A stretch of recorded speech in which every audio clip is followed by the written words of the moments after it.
watching the Jennylyn show, and I am Jennylyn Cleve, your host. And today, my guest has traveled all the way from New York.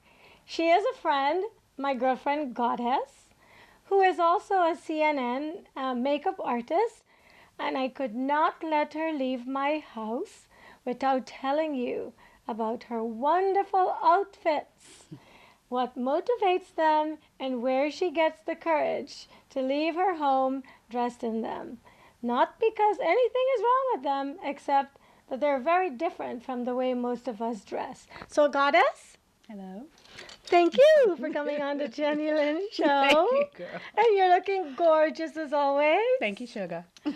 So tell us, when did you start with your own style, expressing yourself exactly the way you feel comfortable and motivated on a given day? That started in high school, and because I grew up in upstate New York, I was in Jamaica, Queens, and upstate New York. The high school period was in upstate New York, the country, the boonies. There wasn't too many things to express yourself with, so that's where my invention and different looks came in.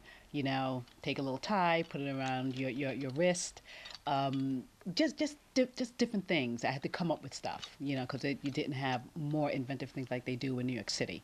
So that's what I did. I moved down to the city when I was 18. And then, of course, that was a big Madonna era. So you got to express yourself big time then. And it was the club kid era, too. So we would take hours in getting ready and getting dressed. But I always like to express myself through I like to call it expressive wear, or just eclectic, or just wearable art. That's what I like to do. Something different and unique that I like. It doesn't have. I don't wear things to grab people's attention. It has to grab my attention. So.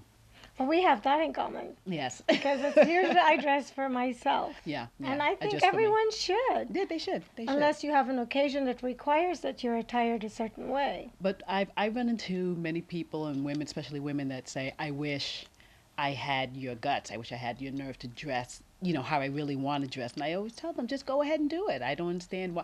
You know, you only live once. Life is short. I know it's an old cliche, but it's true. You know, don't worry about what your husband's going to say, what your kid's going to say, what your parents are going to worry about. Your friends. You know, people worry so much about that. What are people going to talk? Well, give them something to talk about, honey. Let them talk. I think it's they're really gonna talk, great. They're going to talk. So let them do it. So that's it. Just, you know, please yourself. You can't please everybody, you know. I am so inspired by your guts. I mean, I am someone who worries a lot about what people say and about being accepted, because we're living in a world with people and we all want to blend in. Well, most of us do. Yeah, in a lot of ways, I don't blend in, and I've lived with the consequences. There've been both, you know. But on some levels, I feel like I have enough self-esteem that I'm just myself. Yeah. And so I want you to tell me, first of all, share a lot with us, but specifically your rings.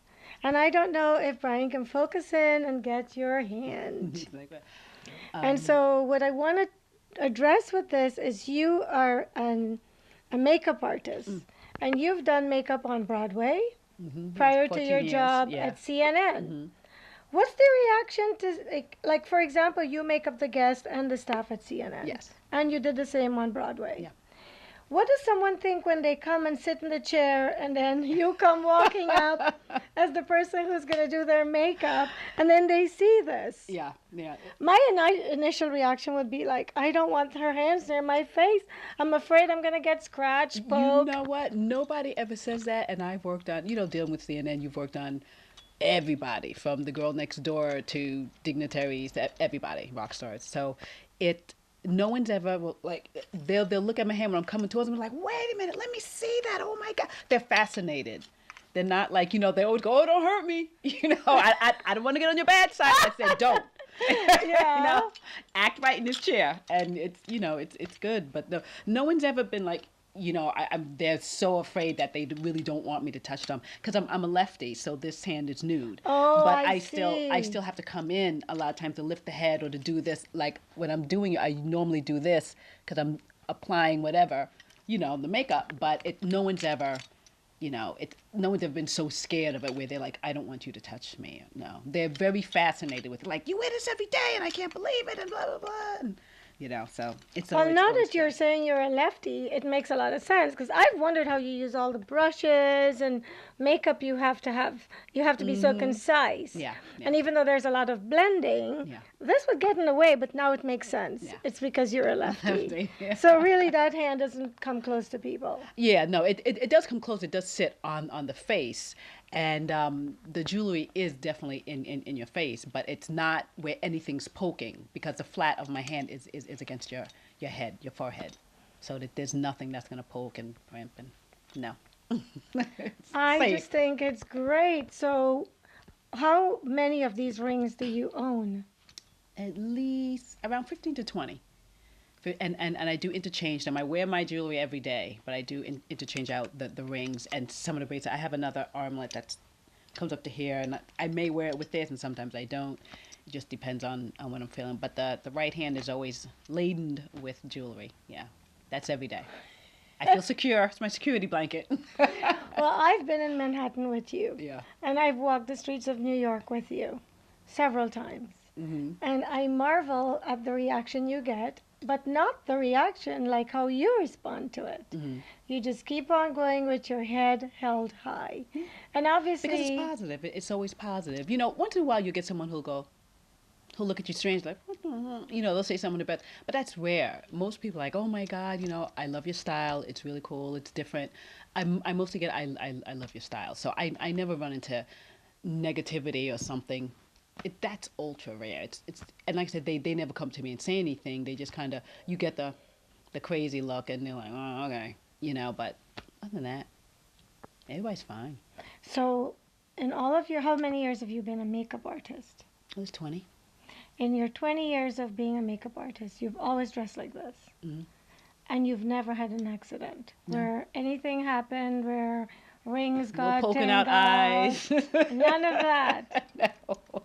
So tell us tangling where in the you hair. get the motivation, like when you wake up in the morning, because you've been with me for the week, and I've watched you every day come out of the bedroom in a different outfit, and all of them I'm like, wow, wow. I would never think to put those things together that you put together or have the confidence to wear it. So when you wake up in the morning, how do you decide what you're wearing that day? I just, it in my mind, I go through it in my mind real quick because a lot of my pieces I've worn before, and even the ones I haven't worn, I know what goes with what. So it's very quick and very easy for me. So I don't spend an hour, okay, let me put this on, let me lay this out. For me, it's very easy. It's just very quick. And you layer. Yeah, I layer. I'm a layer queen. Everyone at work cracks up because even in the summertime, I have 5 different layers on. They're like, what do you have? You have the vest, and then you have the tie, and then you have this shirt underneath that shirt, and then you have the vest, and then you have a jacket. Goddess, it's too much. Well, But they like it. It's quirky. They like it, but they're like, how many layers do you? They always crack up. Okay, how many layers do you have on now? And what in the world do you have on today? So, having spent quite a few summers in New York, how do you cope in the humidity with all those layers, and do you change it in the summertime? no, because it's light layers. It's light clothing. It may look heavy, like this is very light. This is next to nothing, and this is a very light T-shirt, and then I have a light tank underneath. So it's nothing that where you're so hot you're like dying. It's very very light. It's light material, so it does not interfere with.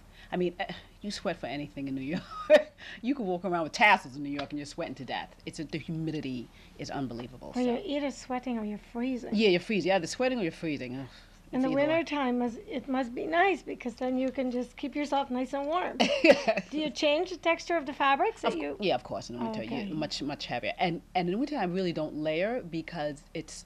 I'll may put on 2 turtlenecks, and that's because I would like to layer underneath my coat or my jacket. Because a lot of times my coats and jackets aren't for warmth. Right. They're just not. So I would have to layer like a turtleneck or 2, and then that's it. It's funny because I get more conservative in the wintertime because I can't. You have to just thicker. Everything has to be a thicker layer. So I'll have on 2 turtlenecks and a jacket, or a blazer or something like that. And it was like, what happened to you in the wintertime? Because it's I go crazy with the hats in the winter. Right. I have a lot of abstract crazy hats. So and I have like different looking jackets and things and coats. So my outer layers are more wacky, but what's underneath it is more conservative because it's cold and I'm trying to keep warm. So it's different. Well, you're beautiful and you're outgoing and you're a Thank you, great Frida. friend. Thank you, Obviously, you baby. thought I was special enough to come spend your summer vacation with me.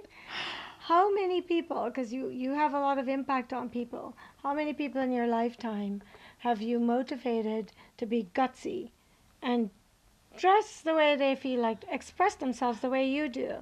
I don't know that answer because, somebody will say that I'm going to do that. I'm going to start dressing more, blah, blah, blah. But that doesn't mean that they do it or I'm not there to see it.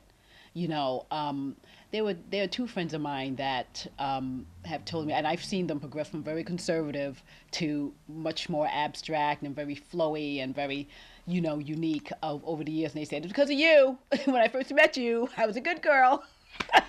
So I corrupted them into being more of an individual, and I've seen that progress. And they're like, yeah, now I wear more.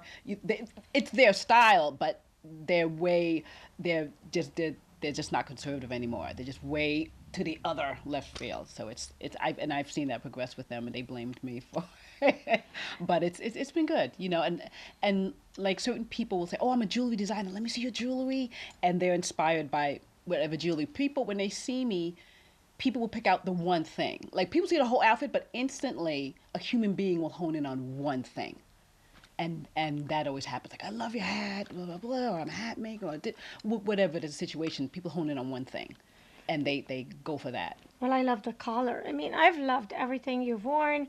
I just don't have the courage to put them all on like you do and go out with them. Yeah. And so I am very inspired by, and this is why I wanted to do this, because you have to be extremely confident Yeah. to be able to do this. Where Yeah. does your confidence come from? I just built up over the years. I've always been artsy. I went to FIT. I did fashion illustration, so I've always loved fashion. And I just, even then, like I said, when I went to college, in high school and college, that's when it really came out because you're with like-minded people like you. So it really comes out even more then. Thank you. But I just, yeah. Hello. Thank you. Thank you. Ka-ching. But I would have to say then, but I've always had that confidence. It was just there. It never built up. Not in that area. It's always been there. So you were one of many makeup artists at CNN. Mhm. How many others express themselves like you in terms of dressing? Well, Different. I mean, no one has my style. Everyone has their own taste and their own style. I dress like me, so no one has my taste or Right. my look. And they just the way they feel comfortable in. So I'm the only one who looks like this. If Have that's you? what you That's exactly what I'm asking. Okay, in a I'm the only one who looks roundabout like way. this. Yeah. Yeah. So have you ever been alienated because of it? Like when you first started there and people didn't know who Goddess No. was?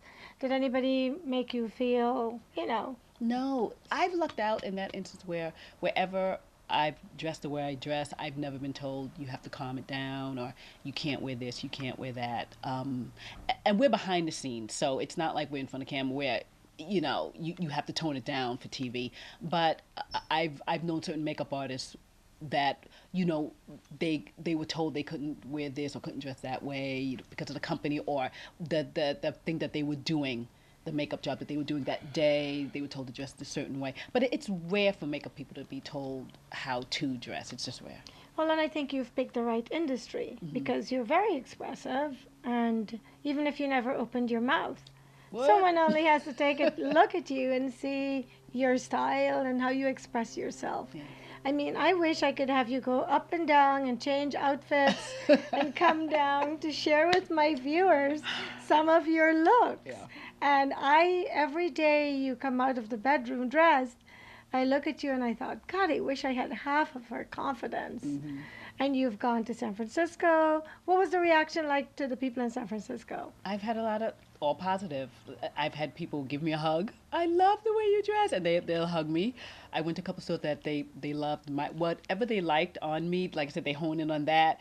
There was a certain shop I went to that loved my hat, And they were like, we have to take a picture of the hat. She wants to know the maker, the manufacturer of it. And so she took a picture of that, and she just said, I have to get this hat, So people, like I said, they hone in on one thing. Yes. But I've had very good response. They loved it. I haven't had any negativity.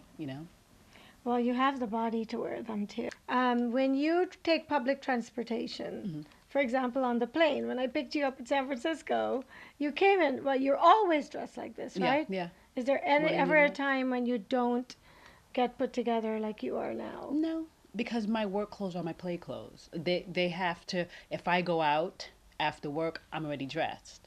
I mean, I can go from morning, noon, and night and never have to go, I have to go home and change into something that's more appropriate or something more dressy or whatever. I come as is. Because I always say, when I leave that house, I'm not coming back home. Well, wherever you go, you must stick out like a sore thumb because not many people get dressed like you do. Yeah. So it's different. It's not like you can go, oh, your shirt is not as nice as my shirt. There's nothing to compare it Nothing to. to compare it to. You've got. That's awesome. It's funny. I'll have people have come up to me and they're looking like, no offense, I just don't know what to look at first. Like, I love it. I think it's just very eclectic. I'm trying to hold on, step back, go back a little bit, and let me take a look at the whole outfit. Because what's this and what's it? They have to take a look at things. that happens a lot. So when are you going to start designing some of the things you wear? Oh God, I'm not a designer.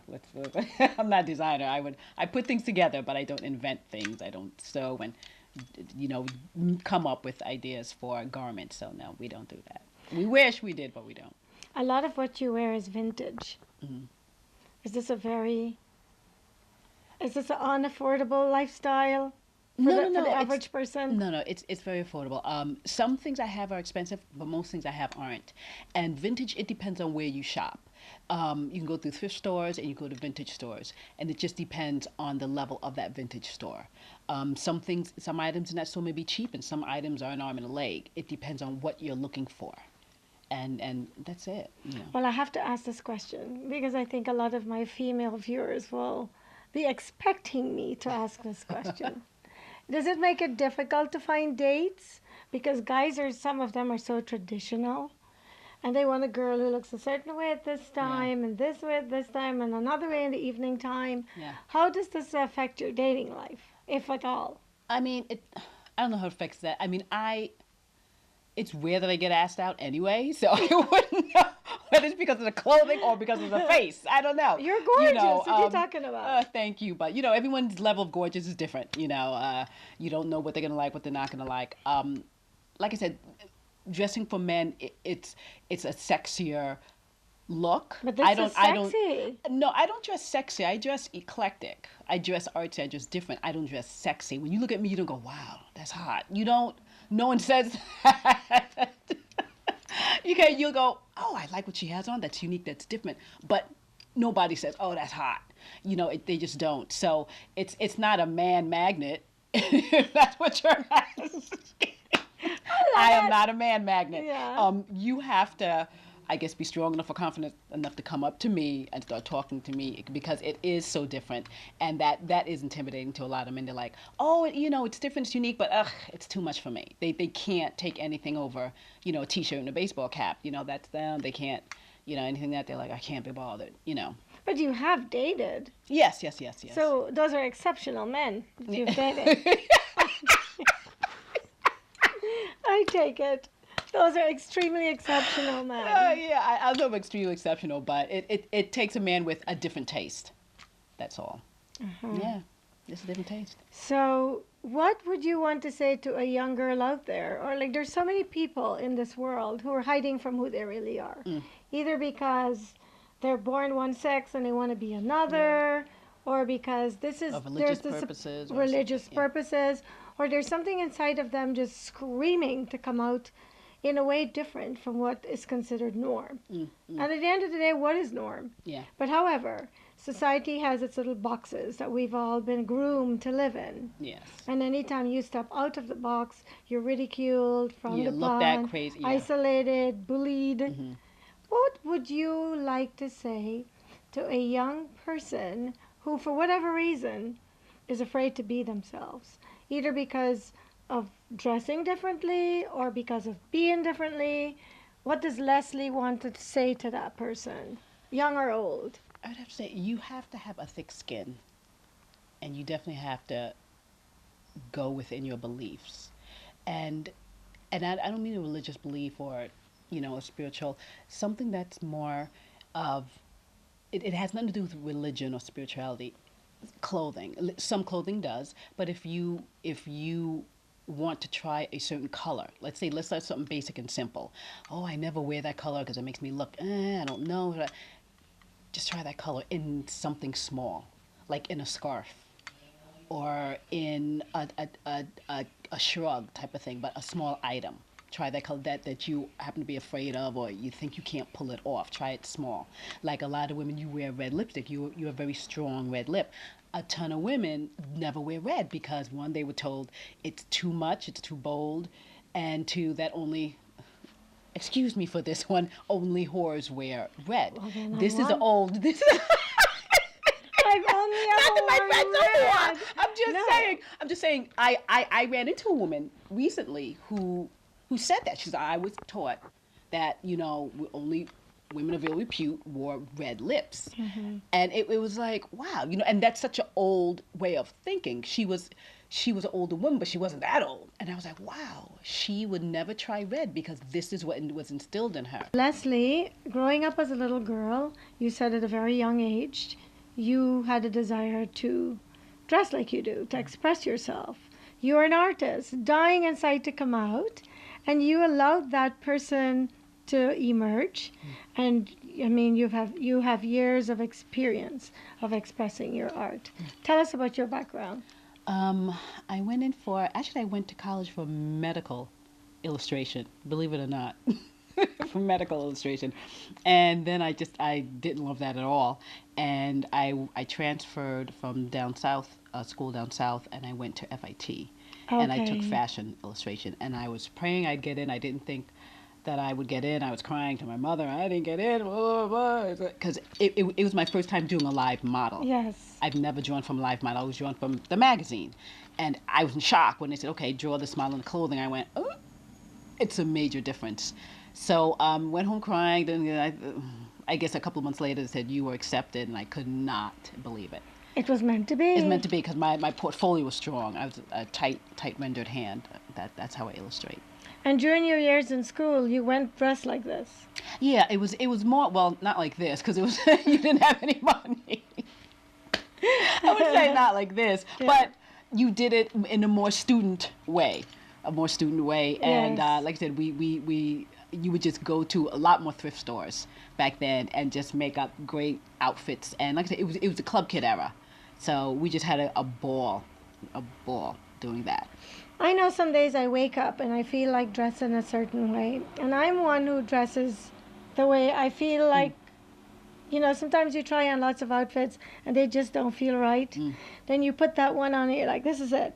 And you leave with confidence. Yeah. Is that how you feel every day when you walk out your house? Yeah, my thing is I just go, what can I put on more?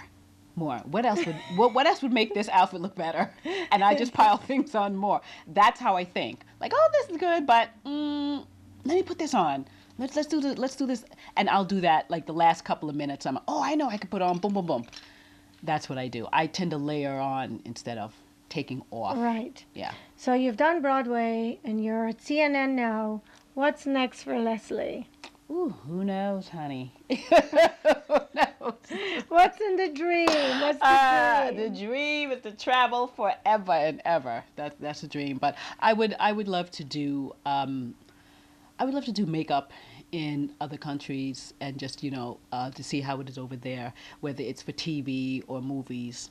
India has Bollywood. That's huge over there. So I would love to do makeup with that. That would be fascinating. Yeah. So when you've gone to the schools that you've gone to, they've trained you, part of your training has to do with makeup for different scenarios, like stage, like television. What about everyday makeup? How is that different from the makeup you do for television? Well, it's the makeup, the everyday makeup for, especially for women, other women. It's more commercial. Whether you get it at CVS or at a big department store, Sephora, and it's much lighter you know. And so it's going to be a much not even a softer look, but a lighter application, you know, because it had to, you're at work in business, so you have to look professional. So it has to gear towards that. I can do anything I want on my face, I'm fine. But for the average woman, you have to, you know, within the realm of your job, what your job will allow. Well, I have to say, over the years of knowing you, I have seen you with lots of fantastic outfits, lots of creative outfits, but your makeup, you're not over the top with makeup at all. As a matter of fact, Yeah. you wear very natural looking makeup. Yeah, the my everyday look is lots of mascara and concealer and a sheen on my cheek and lipstick. And I'm a glossaholic. I admit it. I'm a glossaholic. I'll change my lipstick 10 times a day, different colors, not just putting on the same lipstick because I carry a Yes. lot of lip glosses in my bag. So I just feel, oh, you know, I'll do red in the morning, and then, you know, an hour or two later, oh, let me do this pink with tons of sparkles in it, and then, you know, an hour or two later with another color. The lips I change a lot. I just do. And sometimes I'll stick with one color for the whole day. That's rare. That's when I'm lazy. That's when I'm What would feeling you lazy. change about your life right now? What would you change about it, if anything? I would change, like I said, I would do a lot more traveling. I love to travel. I would do a ton of traveling. Okay. If I could, that's what I would change Okay. off the top. Yeah. Yeah. So I know that you're an artist and you're expressive and you're not afraid to express yourself and go anywhere. For a little girl at home looking at you who wants to be a designer and her design ideas are kind of like yours, what messages do you have for her? I would have to say there are certain times in your life where you would have to build a wall around you and not listen to all the outside BS. Little girl, little boy, anyone, you have to build up that confidence. Like I said, we all don't have it. It takes years. For some people, it takes years. Some people will never gain it. I've met women in their 40s and 50s and 60s who still don't have it, and they're like, I just don't. I wish I had that, and they still don't have it. So it takes time. And I would just say you have to really believe in yourself and take chances. You have to take chances, whether that's in jobs or whether that's in wearing a certain eyeshadow. It could be as simple as that, or a certain lipstick. You know, it just, you have to go for it and don't always be so scared. You know, the only thing you have to fear is fear itself. That's what holds people back so much. Yes, I believe it's one of the biggest demotivators in the world. Yeah. I've been guilty of it a few times in my life where I have had an idea, but before I tried it, I talked myself into believing it would fail. Yeah, yeah. So I never try. So if you're one of those boys or girls or people watching this interview and you've got ideas for things or Just do anything it. that you would like to do, even if it's not considered normal, because at the end of the day, in this age and this time, what is normal? Just be true to yourself. And the reason I wanted to share Leslie with all of my friends, one, I love her. She's a great person. Second of all, she definitely gives definition to being true to oneself, because you will never catch her anywhere dressed differently than you see her sitting beside me now.